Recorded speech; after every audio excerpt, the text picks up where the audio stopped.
तर नमस्कार शेतकरी मित्रांनो, स्वागत आहे तुमचं शेती आणि हवामान यूट्यूब चॅनलमध्ये. तर शेतकरी मित्रांनो, जे आहे उद्या दिनांक आहे 27 जुलै.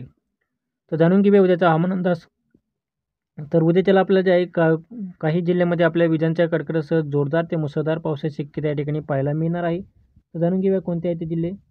तर त्याआधी मित्रांनो चॅनल सबस्क्राईब करून बेल आयकॉन दाबू शकता. तर उद्या जे आपल्याला सकाळपासून ते जवळजवळ रात्रीच्या दरम्यान आपल्याला जे आहे संपूर्ण विदर्भामध्ये जे आपल्याला जोरदार ते मुसळधार पावसाची शक्यता या ठिकाणी पाहायला मिळणार आहे.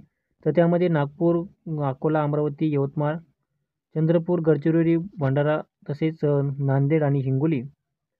तर या सर्व भागामध्ये जे आपल्याला उद्याच्या दरम्यान आपल्याला जे आहे जोरदार ते मुसळधार पावसाची शक्यता आपल्याला जे आहे उद्या सकाळपासून ते जवळजवळ रात्रीच्या दरम्यान आपल्याला पाहायला मिळणार आहे. आणि मराठवाड्यामध्ये जे आपल्याला उद्याच्या दरम्यान आपल्याला जे आहे हवामान जे आहे ढगाळ वातावरण राहील आणि अधूनमधून आपल्याला हलका ते रिमझिम पाऊस या ठिकाणी पाहायला मिळेल. तसेच मुंबई आणि नाशिक या भागामध्ये सुद्धा तसेच वातावरण राहणार आहे.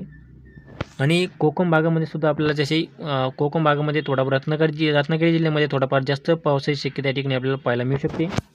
तर शेतकरी मित्रांनो जे आहे हा होता उद्याचा हवामान अंदाज. तर असेच हवामान अंदाज जाणून घेण्यासाठी चॅनल सबस्क्राईब करून बेल आयकॉन दाबू शकता. धन्यवाद.